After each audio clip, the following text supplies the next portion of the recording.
Hey there, I hope you're well. Welcome back to Verbose DevOps, and today I want to do a fairly short video on Golang versus Bash. So if you want to be a good DevOps cloud engineer, pretty typically applying for jobs, and you look at the job description, it's going to ask for Bash and Python. Those are like the two languages that you just have to know as an engineer. If you're working in Azure, you might also need to know PowerShell, but not so much. And increasingly, you are now seeing Golang, also known as Go, being asked for in job descriptions. We're not at the point yet where you have to know it, but we are at the point where a lot more companies are asking for it. So I want to start, and I'm going to get hands-on in a second with a code comparison, but I just want to let you know this is a comparison between the two languages. I got a table here, and we'll just quickly go through this. So on typing, it's different. It's statically typed. It's also a compiled language, Golang, whereas Bash obviously is just interpreted. You don't have to compile Golang, but typically it is. And the syntax is more verbose in Golang. You're going to see this when we do a code comparison shortly. Generally faster as well. This is a big one, although I haven't used this feature myself, and not everybody will, but people say that concurrency is a big advantage of Golang. Error handling, you're going to see this in the code. It's just built in. It's got tremendous, really good error handling. You're going to see that in the code.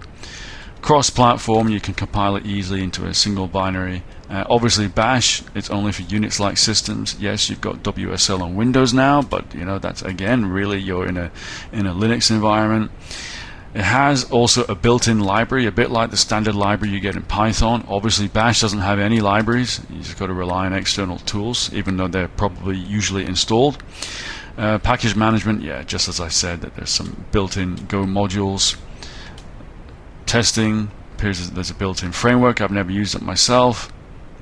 And maintainability is supposed to be better for Golang. It definitely is a steeper learning curve. Let me go back there. Sorry, I double-clicked there. Definitely is a steeper learning curve for Golang. Let me tell you, you're not just going to be able to copy and paste here and there and pick it up as you go along. I think for Golang, you really do need to get a good book or a good course, and there's no way to sort of take a shortcut. This is what I've learned myself. It's faster because it's compiled, Golang. Also, memory management apparently is better. Here are the use cases. So CLI tools you might have heard about, Terraform and many other tools are written in Golang, and you can easily make your own CLI tool. Concurrent applications, we mentioned that before. Microservices, web services. So increasingly you're now seeing even back-end developers using Golang to make APIs and regular applications and not rely on Java, Spring Boot and traditional other languages. And we know what Bash is already used for: system administration and automation, basically the glue in DevOps. So advantages and disadvantages: it's faster, it's got strong typing, concurrency, cross-platform, large standard library. And it's a disadvantage, it is highly verbose. Ironically, this channel, Verbose DevOps, but you're going to see that it's really super verbose.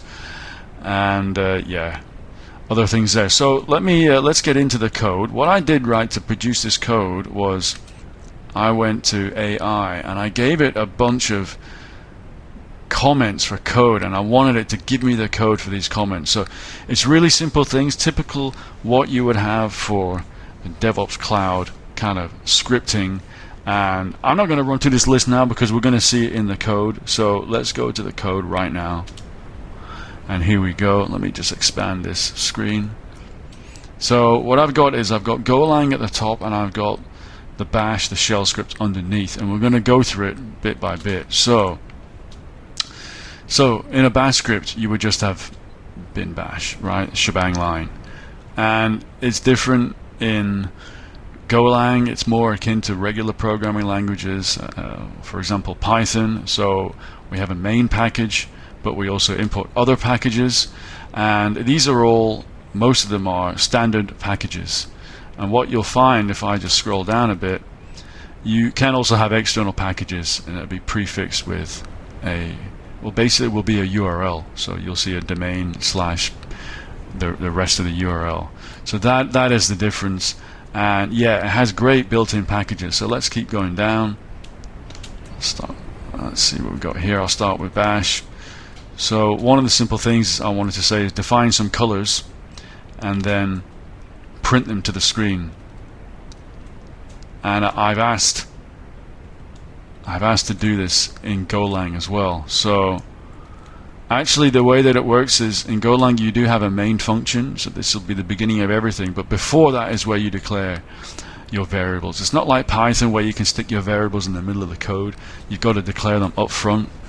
This is very C-like, and yeah, it's a little bit different. Yeah, we're using some built-in functions here. It's a little bit different, but as you can see, it is pretty much the same. In Bash, what you do have to do is you have to turn the color off. So you say we're going to do it in green, and then we're going to go no color again. But you know, that's a bit janky. You don't have to do that in Golang. It's a bit more precise, but you can see the similarities there, and you can see that this is a lot more verbose. So there's an example for Golang. So let's look at the next thing.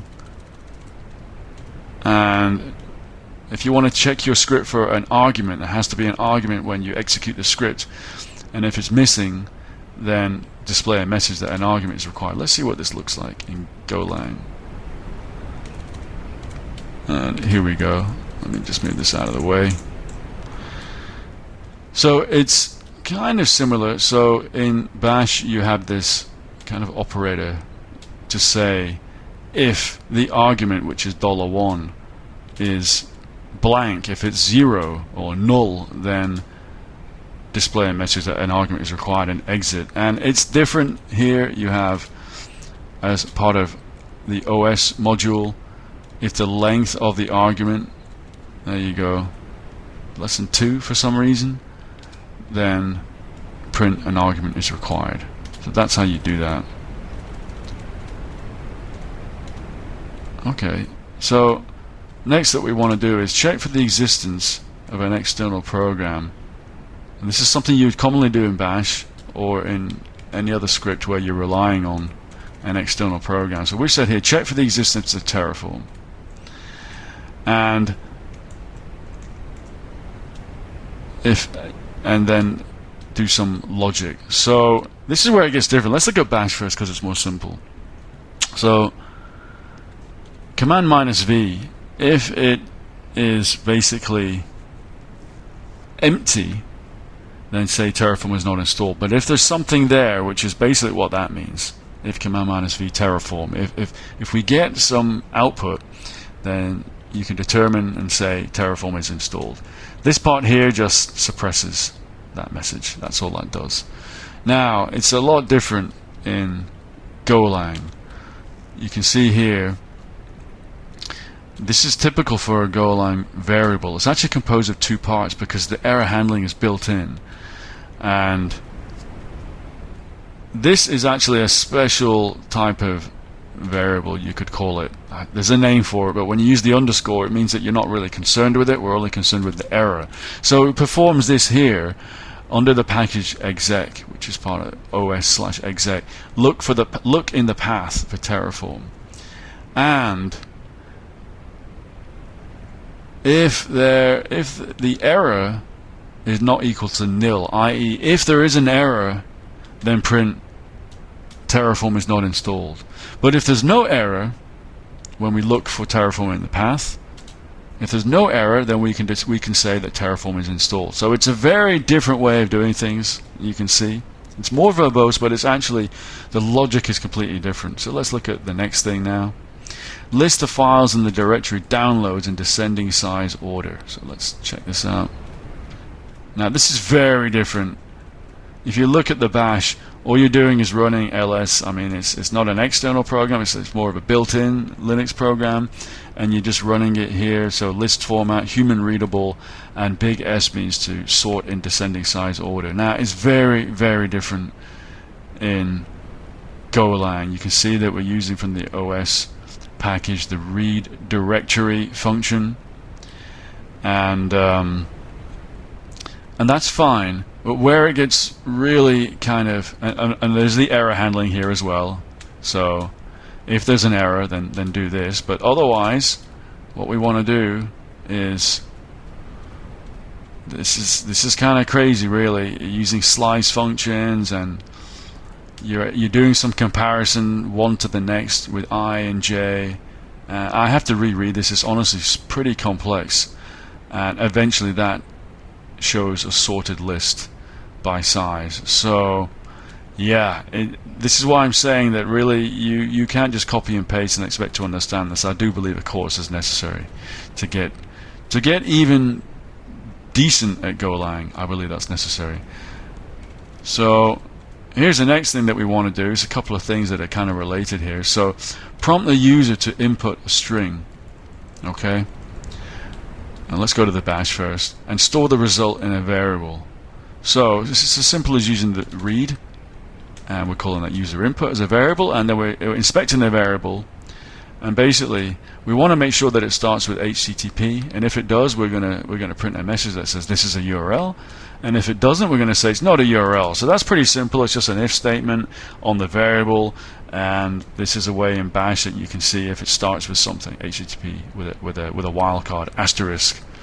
And it's different in Golang. First of all, we have a we start with a variable. We use this thing called a buff.io, which is a package, and we then use a function called new reader to read from standard in. So this is a lot different, and from there we take that variable and we read the string, and I guess this is a delimiter, which is the new line. So that's interesting. It's interesting, and we put that in user input, and here you can see that's the error part of the variable. But again, there's an underscore, so we're not concerned with it here, and we say that here user input equals, for some reason we're using the strings function, and we're returning a slice of it. I'm not really sure why that part is necessary. I gotta say I'm not sure why.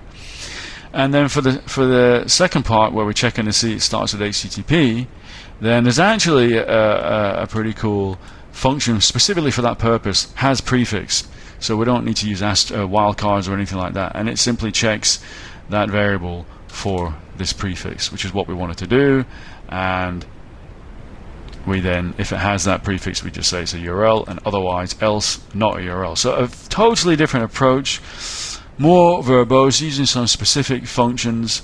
Obviously harder to do, harder to achieve, that's for sure. So let's look at the next one. Create a random 7-digit alphanumeric string and store the result in a variable.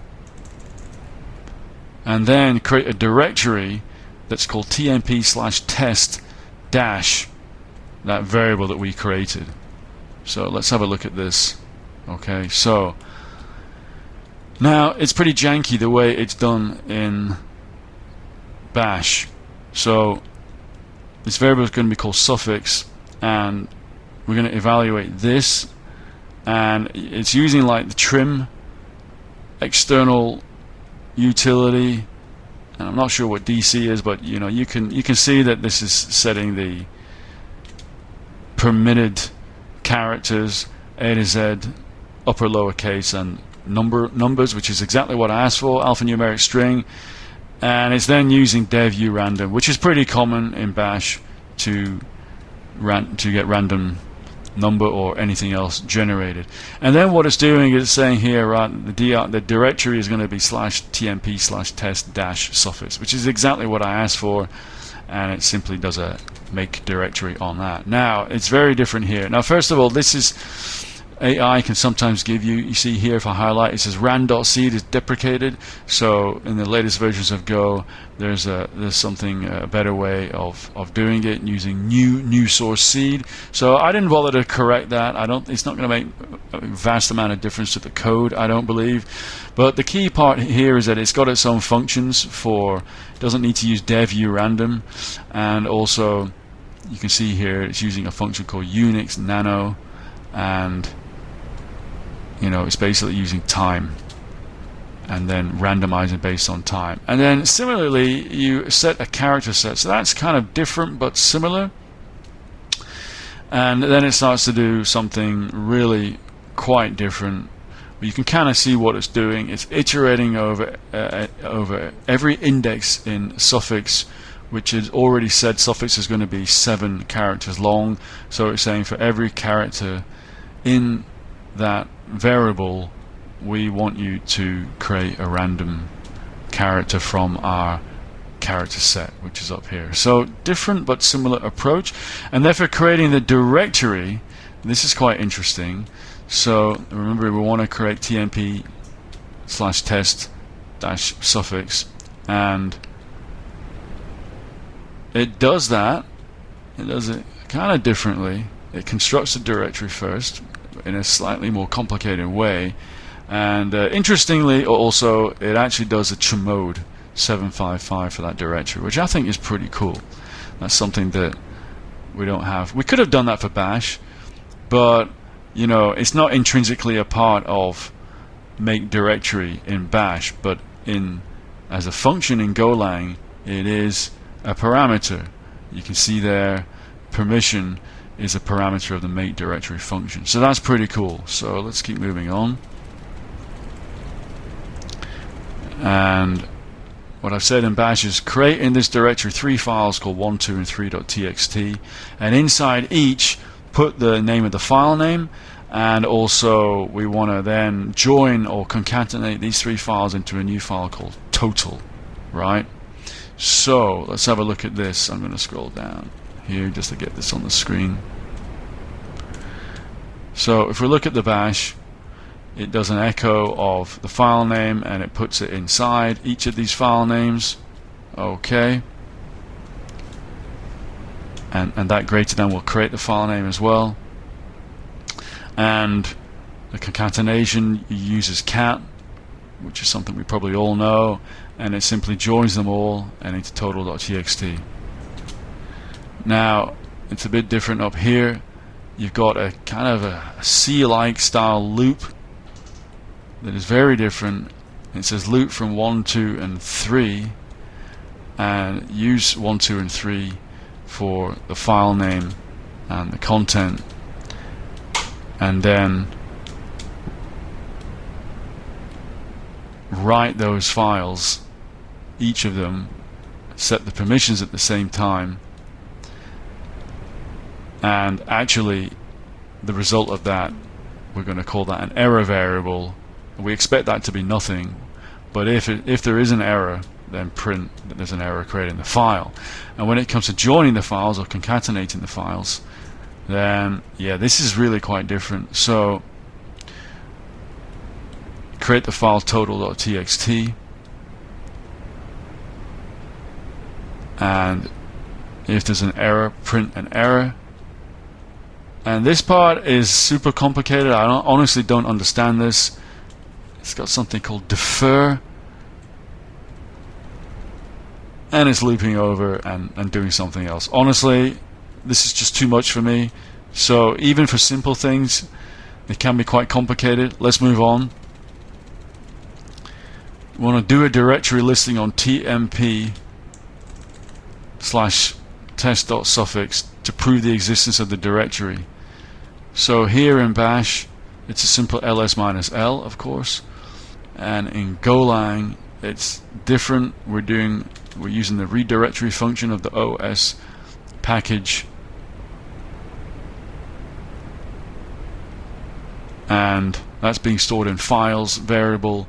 And what we're saying here is that in the range of files, print each file. So different approach. I mean, this is actually delegating out to an external program. You could argue that bash actually has no way of listing directories. It has to use an external program.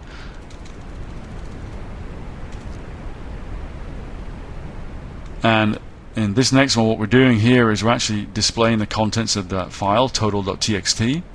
So obviously we're just using cat in bash. It's as simple as that. But it's different in Golang. What we do here is we do a read file function on total.txt. This part here is just to get the path before the file name, and we're storing that as content, and then we're printing that out, content with print line. And again, you see that error handling. There's error handling the whole time. So, you know, when Bash was invented, that wasn't really a big deal, error handling, but in the modern day and age, error handling is super important, and it's built in, and you should have it on every single variable. So I really like that approach. It's a very, very different approach. It's a very modern approach. So we're almost done. So a couple more things. So here's what we want to do in Bash. We want to, I'm just going to scroll that so we're ready. So for the local system, print the ports. Basically, print out all the listening sockets, listening ports. And here we just use elseof, and we grep for listen, which is this will basically give a huge list of ports, and this will just filter only for the listening ones. And what we have here, this, by the way, is just a thing to say you must run this script as root in order for us to find them. And this is doing the same thing actually here. What this is doing is it's running a shell command, and it's running the same thing. The parameters are separated out, and grep for listen. And it's got some error handling. Now, I did have a deeper investigation. Is it possible to find out what the ports are in Golang? And it is possible, but it's not possible natively. Like, what you got to understand is elseof, because everything in Linux is just a text file. It's actually going, I believe it's going into the proc directory and doing some fancy extraction of data and manipulation to construct the tables that it does as part of this command. And in Golang, you could potentially do that, but it's very, very complicated. It's better to use a package.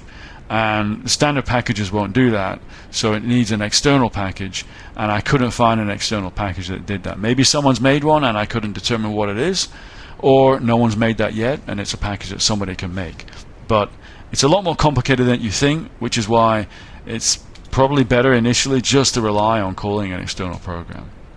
So next, and I think finally, use a free API to display the current Bitcoin price. So here we're just using curl on this free API, and then we're using JQ to get this particular key out, which is BPI USD rate in a hierarchical order, and then displaying it. Now it's different in, you can do it two ways. One, you can do it exactly the same way and call an external command. However, there is a better way. And it is still a little bit complicated. Instead of JQ, you're using this thing called a struct, and then using that to extract from it rate USD BPI. And then there's some interesting thing here that I have to look into, this unmarshal. I'm not that familiar with it. Now, there's an alternative method using this library, net HTTP, which is much better. And so you set the URL, and with HTTP you can then do an API request on that URL. Obviously there's error handling, which is normal, and we're grown used to that now. And then you can use here, this is an alternative way. Instead of using that struct, you can use JSON package to extract from it and decode whatever you need. So here it's coming out with it, and I believe it's actually using, it's storing it in data maybe, I'm not really sure. And what we do here, we say price, we've got to get from BPI, USD and rate from that JSON object to get the price, which it then prints to the screen. So that is the code comparison between Golang and JSON. So I hope you found that interesting. I want to show you just finally, let me just show you the code just to show you how similar it is. So I'm going to run the shell script first, and you'll see that it says an argument is required, but it prints the colors. It got that far, so I just put some random thing as an argument, and it checked that if Terraform was installed, and it said that it wasn't. It did a directory listing, and now we're going to put in a random string. Is it a URL or not? And if you look, it said the the input is not a URL, then it creates a directory in those files and it joins them into total, and it lists those files here and it prints the contents of total, which is as expected.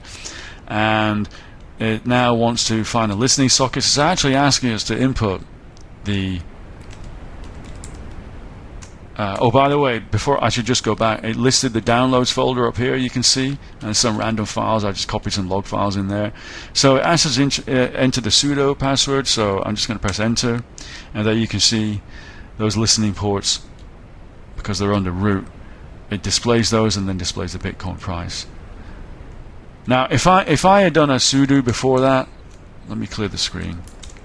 If I had done a sudo before that, then you see, look, it would have said cannot access root/downloads, because it thinks that it's looking now under the home directory, which if you're doing something a sudo, it becomes root. So that's something that's important when we run the Go script instead. So the Go one, let's run that. It says an argument is required, very similar. The yellow is looking more like a mustard color, but you know, it's pretty much the same thing. And it says Terraform is not installed, and it displays again the downloads, and it's asking us to input a string, and it's going to tell us that let's put in HTTP as if it's a URL. I don't know, so cnn.com, .co, and it says it's a URL, and it does a similar things. It prints the contents of that file, and it says here root privileges are required to list ports. Okay, so if I now go back and I run this, let me clear the screen, and I run this as sudo.